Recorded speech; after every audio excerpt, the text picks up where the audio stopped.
बिस्मिल्लाहिर्रहमानिर्रहीम। आप देख रहे हैं आज़ाद मीडिया न्यूज़ चैनल। आजकल अखबारात की ज़ीनत एक बड़ा अहम केस जो कि इस्लामाबाद पुलिस से मुतल्लिक़ है, वो बड़ा हाईलाइट हो रहा है कि शहबाज गिल साहब जो कि तहरीक इंसाफ के एक रहनुमा हैं, उनको गिरफ़्तार किया गया एक ऐसे केस के अंदर कि उन्होंने आर्मी के अंदर बगावत पैदा करने की कोशिश की है।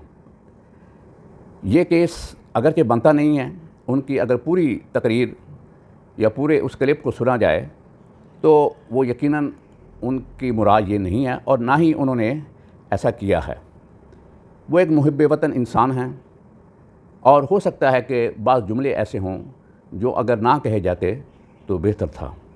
और इससे भी ज़्यादा सख्त अल्फाज जो हैं वो मुस्लिम लीग नून के रहनुमा कई दफ़ा कह चुके हैं और फ़ौज पर वो बदतरीन किस्म की तनकीद कर चुके हैं, लेकिन उन रहनुमाओं पर कभी कोई मुकदमा नहीं बना और उनको गिरफ़्तार नहीं किया गया, उनके साथ ऐसा सलूक नहीं किया गया। जहाँ तक शहबाज गिल साहब के केस का है, उनको अगर गिरफ़्तार किया गया है तो ये कानून के मुताबिक उससे चलना चाहिए, लेकिन जो ख़बरें आ रही हैं कि उन पर बड़ा ही ब्रूटली जो तशद्दुद किया गया है और वहशियाना तशद्दुद किया गया है, ये इंतहाई तकलीफ़ दे अमर है। हमारा आइन और हमारा कानून इस बात की इजाज़त नहीं देता, चाहे कि वो कितना ही बड़ा मुजरम क्यों ना हो, उसके कुछ ह्यूमन राइट्स होते हैं, कुछ इंसानी हुकूक़ हैं जिसे इंटरनेशनली तौर पर तस्लीम किया जाता है। एक प्रोग्राम के अंदर मैंने सुना है कि एक बड़े मशहूर टीवी एंकर, उन्होंने ये दावा किया कि मेरे पास सबूत मौजूद हैं कि शहबाज गिल साहब को उल्टा लटका कर भी तशद्दुद किया गया। ये कितनी ही मतलब शर्मनाक बात है कि हमारी पुलिस एक पढ़े लिखे इंसान और एक टीचर के साथ ऐसा रवैया इख्तियार कर रही है और उनसे वो सवालात किए जा रहे हैं या उनसे वो बात मनवाने की कोशिश की जा रही है जिनका इस केस के साथ कोई ताल्लुक़ नहीं है। बल्कि तहरीक इंसाफ के रहनुमाओं ने तो ये कहा है कि उसे वादा माफ़ गवाह बनाने की कोशिश की जा रही है और इमरान खान साहब के ख़िलाफ़ उनसे गवाही लेने की कोशिश की जा रही है, उनसे राज पूछे जा रहे हैं, उनसे उनकी एक्टिविटी पूछी जा रही है, उनसे अहम मुलाकातों के मुतल्लिक़ पूछा जा रहा है कि गुज़श्ता चंद महीनों के दौरान उनकी किन किन लोगों से मुलाकातें हुई, कौन कौन लोग उनको मिलने के लिए आए, इसलिए उन पर तशद्दुद किया जा रहा है। ये बात बड़ी ही शर्मनाक है और बड़ी ही तकलीफ़ देह है। उसके बाद हमारी अदलिया जो है उसका बड़ा अहम किरदार है। हमारी अदलिया को इस मामले में बड़ा मुहतात होना चाहिए, खुसूसी तौर पर जहाँ पर पॉलिटिकल विक्टिमाइजेशन का मसला हो वहाँ पर ख़ास एहतियात करनी चाहिए और अदलिया को ऐसे मामलात में बढ़ चढ़ कर हिस्सा लेना चाहिए। आपने देखा कि जुडिशल मजिस्ट्रेट ने जो पुलिस की इस्तदात थी कि रिमांड का इजाफ़ा किया जाए तो उन्होंने रिमांड के अंदर इजाफ़ा नहीं किया। उसके बाद हुकूमत जो है, जो PDM की हुकूमत है और पुलिस है, वो इसके ख़िलाफ़ सेशन जज के पास अपील लेकर गई। उन्होंने टेक्निकली ये कहा कि ये काबिल समाअत नहीं है, मैं इसके ख़िलाफ़ अपील नहीं सुन सकती। लेकिन ये हुकूमत यहीं पर बस नहीं हुई, वो हाई कोर्ट में चली गई। हाई कोर्ट में अब 2 पॉइंट बड़े अहम थे जो टेक्निकली तौर पर हाई कोर्ट ने सुना, ठीक है, उसको सुनना चाहिए था।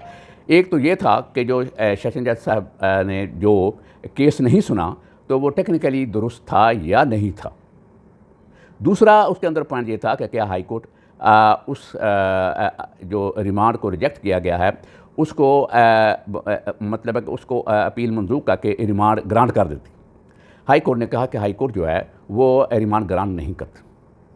दूसरा पॉइंट था, जो लॉ पॉइंट था, कि क्या जुडिशल मजिस्ट्रेट के फ़ैसले के ख़िलाफ़ अपील लाई करती है, वो एडमिनिस्ट्रेटिव उनका हुक्म है या जुडिशल आर्डर है। अगर जुडिशल आर्डर है तो फिर तो वो अपील की जा सकती थी, अगर एडमिनिस्ट्रेटिव आर्डर है तो फिर उस पर अपील नहीं बनती थी। हाई कोर्ट ने कहा ये जुडिशल आर्डर है, ये एडमिनिस्ट्रेटिव आर्डर नहीं है।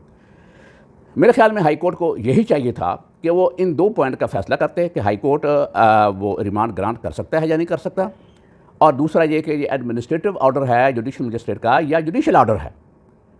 लेकिन जो केस उसने रिमांड किया है वापस सेशन जज को, ये गलत किया है, ये मेरा ख्याल मुनासिब नहीं है, अदालत को ऐसा नहीं करना चाहिए था।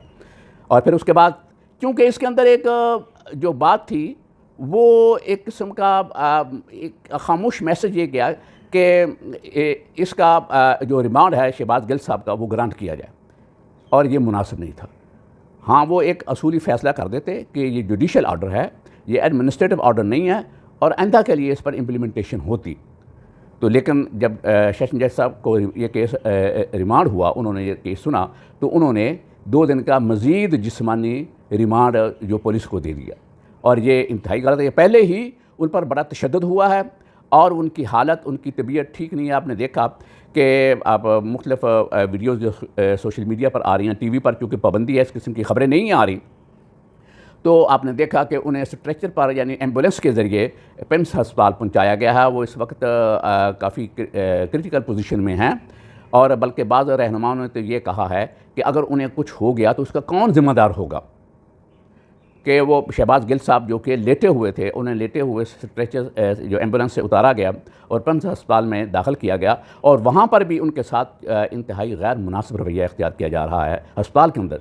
क्योंकि अस्पताल के अंदर जो मरीज़ होता है, चाहे वो कैदी हो या कोई भी हो, वो डॉक्टर्स की निगरानी में होता है, उनके कब्ज़े में होता है। पुलिस जो है वो उस कमरे के बाहर या उस वार्ड के बाहर तो बैठ सकती है कि निगरानी के लिए या सिक्योरिटी के लिए या जिस भी मकसद के लिए वो उस कमरे के या दरवाजे के बाहर अपनी सिक्योरिटी तयन की जा सकती है, लेकिन उनके सर के ऊपर, उनके कमरे के अंदर पुलिस का मौजूद होना या एजेंसियों का मौजूद होना, ये इंतहाई गलत बात है और ख़िलाफ़ क़ानून है। इसलिए मैं इस बात पे ये भरपूर मज़म्मत करता हूँ कि जो हुकूमत ने रवैया इख्तियार किया है तो ये काबिल मज़म्मत है और ये तशद्दुद जो करना शहबाज गिल साहब पर, ये भी काबिल मज़म्मत है। और तमाम जो हमारी तंजीमें हैं, चाहे सहाफ़ियों की तंजीमें हैं, वकला की तंजीमें हैं, दीगर ह्यूमन राइट्स की जो तंजीमें हैं, इन्हें चाहिए कि इसके ख़िलाफ़, इस तशद्दुद के ख़िलाफ़ आवाज़ बुलंद करें और पुलिस के वो लोग जो इसके ज़िम्मेदार हैं उनके ख़िलाफ़ कार्रवाई की जाए। और अगर शहबाज गिल को कुछ हुआ तो इसके राना सलाउल्लाह साहब भी ज़िम्मेदार होंगे और IG इस्लामाबाद भी ज़िम्मेदार होंगे और जो पुलिस एहलकार जो इसमें मुलव्वस हैं वो तो ज़िम्मेदार होंगे ही, तो उनके ख़िलाफ़ कार्रवाई बनती है। मैं उम्मीद करता हूँ कि हुकूमत और पुलिस ऐसे वहशियाना हथकंडों से बाज रहेगी।